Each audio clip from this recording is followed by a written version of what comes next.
Hi Leo! Welcome back sa ating Tagalog Reading Channel. Ako ay si Abby at isa akong intuitive reader Leo. So gagawin natin yung monthly Tagalog reading for the month of September 2024 all the way to the next 3 to 6 months Leo.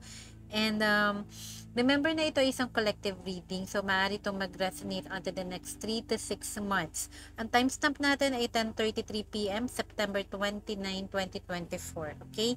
So sa mga new viewers po natin, welcome po sa ating Tagalog Reading Channel at sa ating mga current subscribers. Maraming salamat po sa pagsuporta ng inyong mga monthly Tagalog readings at sana naging helpful ang ating mga guidance every month para sa inyong buhay. Okay? And shushafo lang muna natin ang mga baraha. Again, Leo in front of the camera. And I'll see you guys in few seconds. Okay?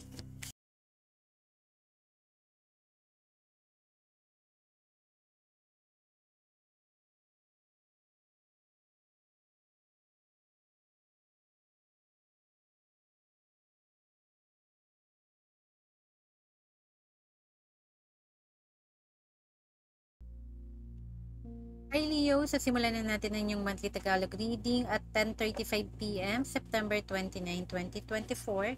Kukuha tayo ng 7 baraha para sa inyo Leo. Okay? Position 1, Position 2, Position 3, Position 4, Position 5, Position 6, and at the center. Are you ready, Leo? Alright. So, sa position 1 sa release card, ang sabi dito, Leo, I feel my way into faith one step at a time. So, sinasabi dito, Leo, is about time para sa'yo to get closer sa yung faith, sa yung spiritual belief, spiritual practice for the next 3 to 6 months. Okay? Maybe may mga influences lately sa'yo din na hinihikayat ka na palakasin ng pananalig mo ang iyong pananampalataya at o kaya mag-reconnect sa yung religion or sa some kind of spiritual work, no, or a level up or improvement sa spirituality mo. Maaaring nag-engage ka sa mga deeper learning lately rin sa pananampalataya or other belief systems, nagiging open-minded and embracing tayo. That's a good thing. So parang is more like an advice para sa iyo, Leo, sa buwan ng September all the way to the next 3 to 6 months. Maaaring maging occupied ka sa ganitong task, kumbaga, no, or gawain. Okay, sa second position mo naman, Leo, ang sabi dito, ito yung kailangan mong ipagpatuloy, okay? True manifesting is about receiving. Exactly. What is of the highest good for all. Manifesting is about receiving, di ba? Something na gustong gusto natin. Pero at the same time, alam mo, ang kalakip na obligasyon pagdating sa mga manifestation is hindi tayo makakapanira ng buhay. It's always good intention. Pag nagmamanifest tayo, alam mo yan, kasi nasa position to siya. Which is a good thing, Leo, kasi pag nagmamanifest tayo, we try na wag makakasira ng buhay or ng sitwasyon or makakasakit na ibang tao or masaya tayo, but at the same time may naapakan tayo. That's not manifestation. At alam mo yan, Leo, laging ang manifestation is for your highest good and at the same time sa highest good of all. Like for example, nagmamanifest tayo ng relationship. Make sure na yung person na darating sa'yo is hindi siya in a relationship or kasal. That's just one example. Even sa mga personal endeavors natin, we make sure makukuha natin yung gusto natin, but at the same time, wala tayong aapakang ibang tao. Wala tayong sisirain ng mga negosyo ng ibang tao. Wala tayong yuyurakan na karakter o pagkatao.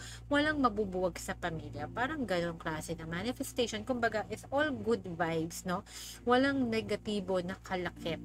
Yung maidudulot ng bagay na darating sa buhay natin na minamanifest natin. That's a good thing, Leo, kasi nasa position 2 mo siya. Okay?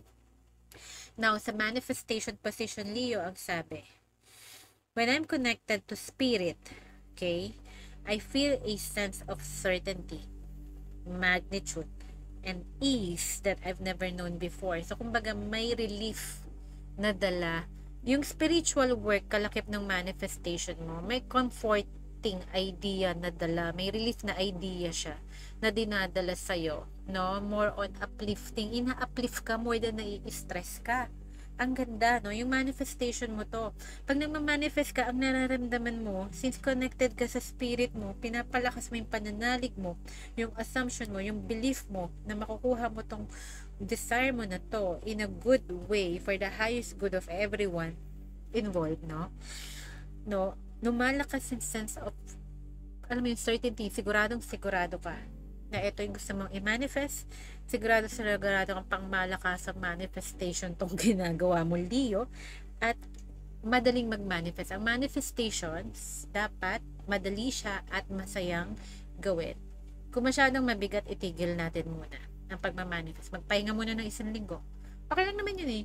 Okay magpahinga guys. Basta make sure lang kung during those break ng pagmamanifest mo, ako I agree na dapat nagtitake ka ng break sa manifestation. Kasi eventually, kung mas nababurn out ka, nande-deplete yung energy mo sa pagmamanifest, hindi na nag-enjoy, then maaaring mag-backfire. So take a break, may say for a month, 'di ba? Pahinga muna tayo sa pagmamanifest, no?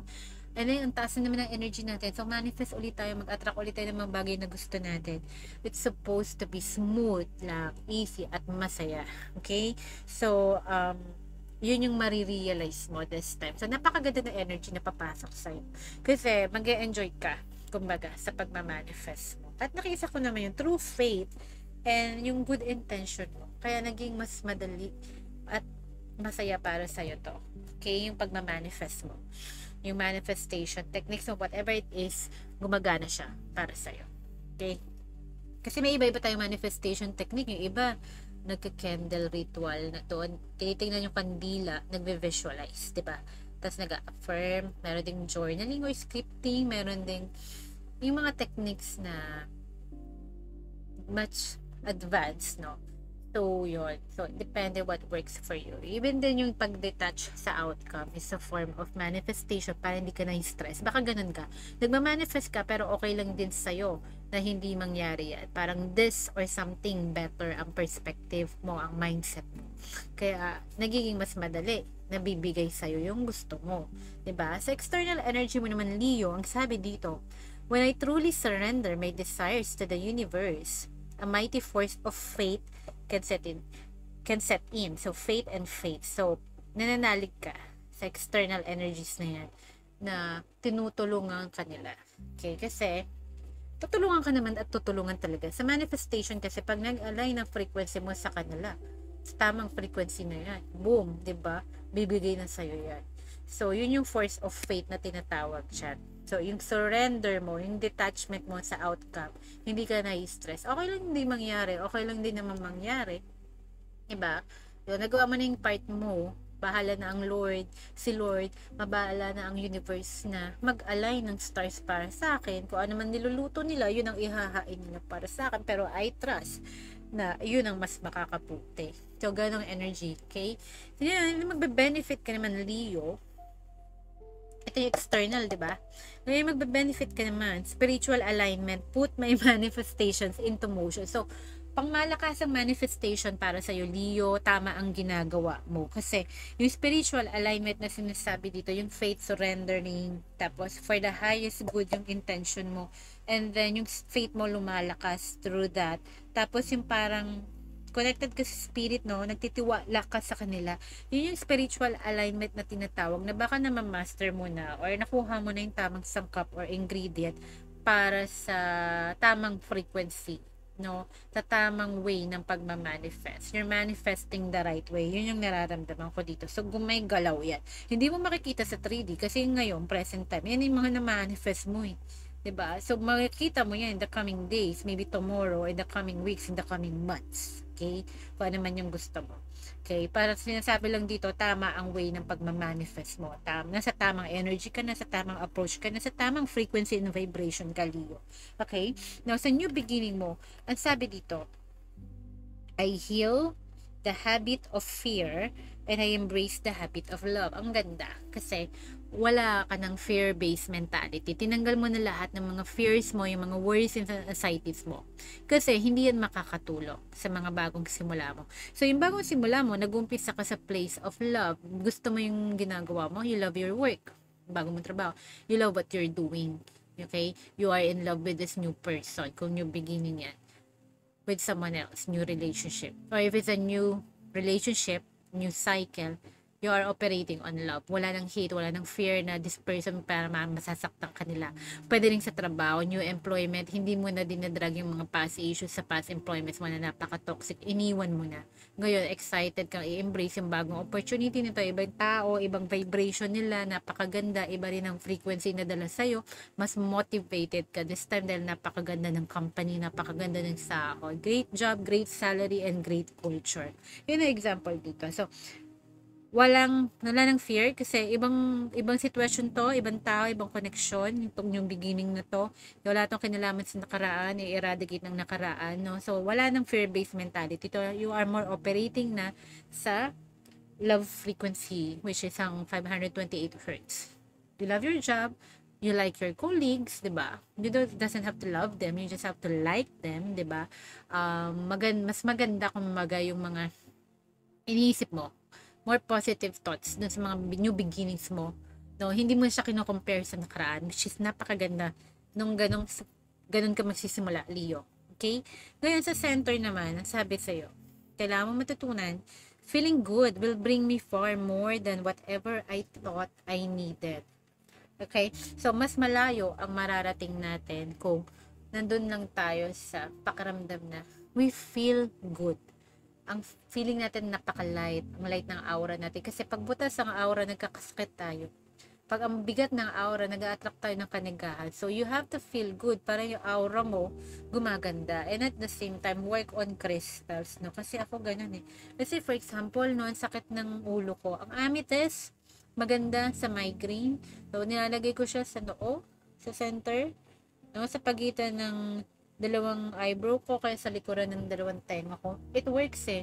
Gumagana sa akin. Kasi siguro naniniwala ako. Pag naniniwala ka, na-detect nyo yung frequency na yun, nag-connect kayo, lahat ng healing ability ng crystal na you're working on, be sure lang alam mo yung purpose, di ba? Alam mo yun, nagkumakalma ako dito, nakakatulog ako ng mahimbing, wala akong panaginip na masasama. Yun. You have to feel good. Kung kailangan mo ng parang instrument, like itong crystal, for example, then, meditate with it, di ba? So, yun. Tinatabi ko siya sa pagtulog ko, nahinto ang aking pananaginip ng masasama. Ayun nga, kasi, nag-oorasyon ako. Pag hindi ako nakapagpoder, naginip ako ng parang random na bad thing. So, parang nag-astral travel ako, no? Feeling ko talaga totoo yung nangyari, pero ko na naman na nanaginip ako na hindi naman talaga ako belong doon. So, pag wake up ko, very vague. Parang glimpse lang naalala ko. Pero I know na it's not something na masaya, pleasant yung dream. Kasi totally a new place. Hindi ko nga alam ba't ako nandun. So, random dreams. Tapos, nagpapoder ako muna bago mag-orasyon. Ama namin, sumasampalataya, luwalhati, Aba Ginong Maria. Bago mag-orasyon, nahinto. Tapos, tinutulungan ako ng mga crystals ko. Wala na akong nightmare. So, yun. You have to feel good at do your own thing. Paano ka mafe-feel good, okay? So, sana nag-resonate kayo, Leo, sa reading na to. And if you doesn't resonate with this, and if you don't resonate with this, gawa na lang tayo ng next month reading nyo. I will tap into your energy next time. Who knows? Okay, take care, Leo. God bless and mahal ko kayo. Bye, Leo!